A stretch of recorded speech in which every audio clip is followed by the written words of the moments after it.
Hi everyone and welcome back. We're reading 5 on Kirrin Island again and we've got up to chapter 13, which is called Afternoon with Martin. By the time they reached the Coast Guard's cottage, the sun was out. It was a real April day with sudden showers and then the sun sweeping out, smiling. Everything glittered, especially the sea. It was wet underfoot, but the children had on their rubber boots. They looked for the Coast Guard. As usual, he was in his shed, singing and hammering. "Good day to you," he said, beaming all over his red face. "I was wondering when you'd come and see me again. How do you like this railway station I'm making?" "It's better than any I've ever seen in the shops," said Anne, in great admiration. The Coast Guard certainly had made it well, down to the smallest detail.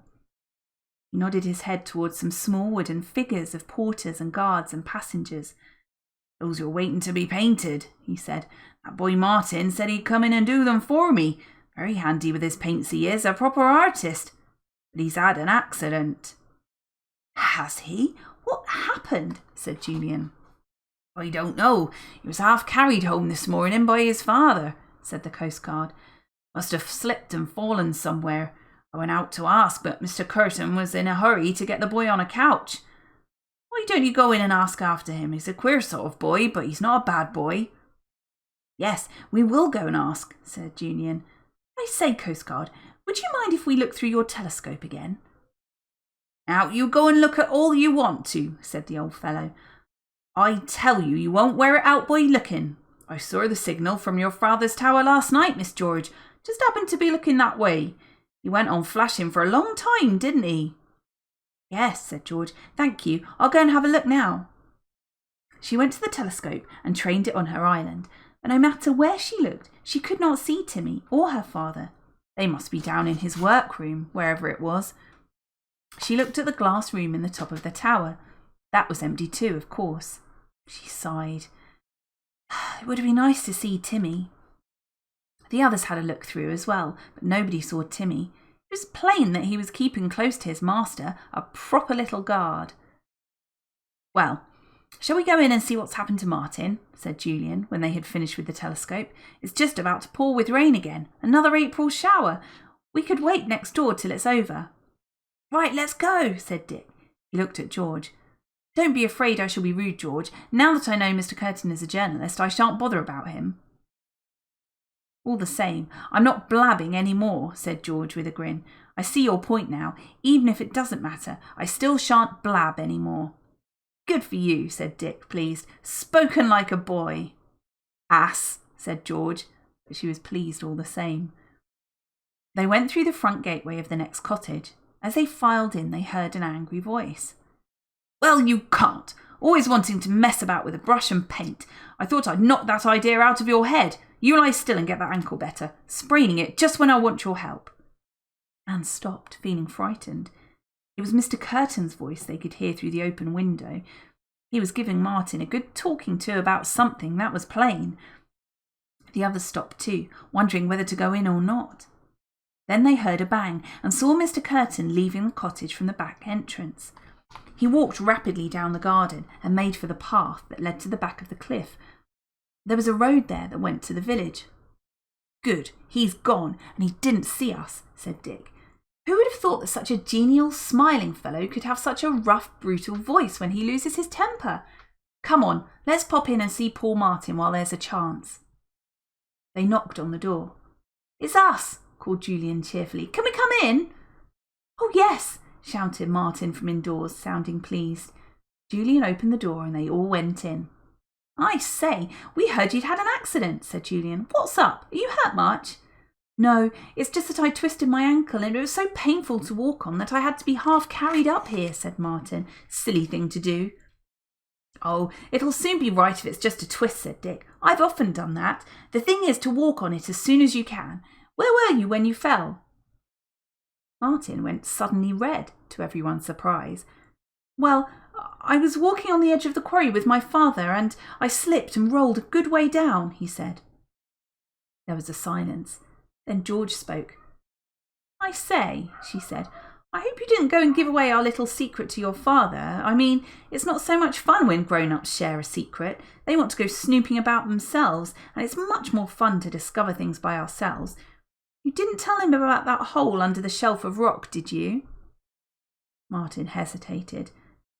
"I'm afraid I did," he said at last. "I didn't think it would matter. I'm sorry." "Blow!" said Dick. "That was our own little discovery. We wanted to go and explore it this afternoon, but we thought it would be so wet if we'd fall down the steep slope." Julian looked at Martin sharply. "I suppose that's what happened to you," he said. "You tried clambering down and slipped." "Yes," said Martin. "I'm really sorry if you thought it was your secret.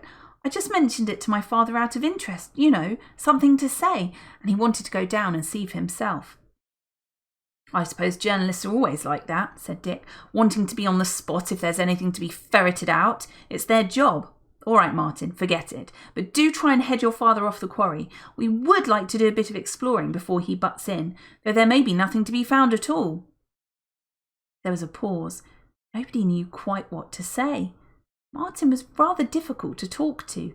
He didn't talk like any ordinary boy. He never made a joke or said anything silly. "Aren't you bored lying here?" said Anne, feeling sorry for him. "Yes, awfully. I wanted my father to go in and ask the Coast Guard to bring in some little figures I said I'd paint for him," said Martin, "but he wouldn't let me. You know, I simply love painting, even doing a little thing like that, painting clothes on toy porters and guards, so long as I can have a brush in my hand and colours to choose from." This was the longest speech Martin had ever made to the four children. His face lost its dull, bored look as he spoke and became bright and cheerful. "Oh, you want to be an artist, I suppose," said Anne. "I would like that too." "Anne, you can't even draw a cat that looks like one," said Dick scornfully. "And when you draw a cow, I thought it was an elephant." Martin smiled at Anne's indignant face. "I'll show you some of my pictures," he said.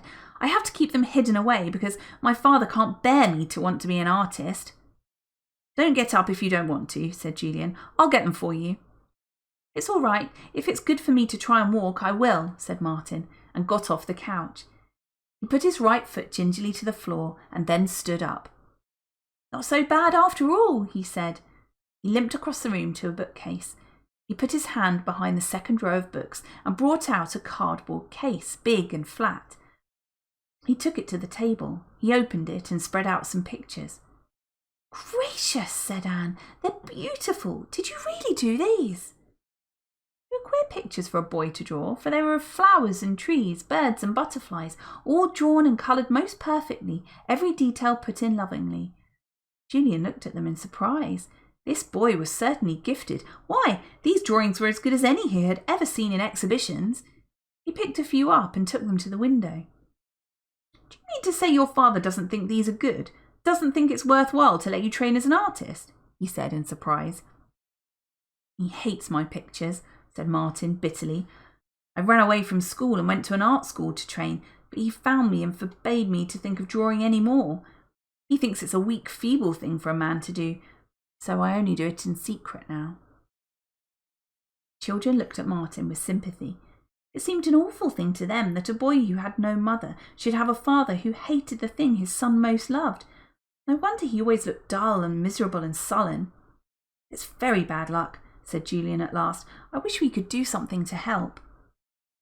"Well, get me those figures and the paint tins from the Coast Guard," said Martin eagerly. "Will you?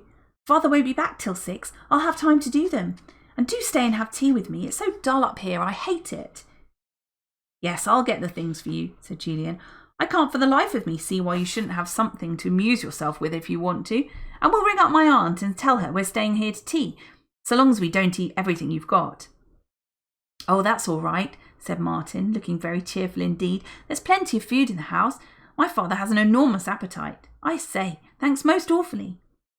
Julian rang up his aunt. The girls and Dick went to fetch the figures and the paint from the Coast Guard. They brought them back and arranged them on a table beside Martin. His eyes brightened at once. He seemed quite different. "This is grand," he said. "Now I can get on. It's a silly little job this, but it will help the old man next door, and I'm always happy when I'm messing about with a brush and paints." Martin was very, very clever at painting the little figures. He was quick and deft, and Anne sat watching him, quite fascinated. George went to hunt in the larder for the tea things. There was certainly plenty of food. She cut some bread and butter, found some new honey, brought out a huge chocolate cake and some ginger buns, and put the kettle on to boil. "I say, this is really grand," said Martin again. "I wish my father wasn't coming back till 8. By the way, where's the dog? I thought he always went everywhere with you. Where's Timmy?" And that's the end of chapter 13. Thanks very much for listening. See you next time.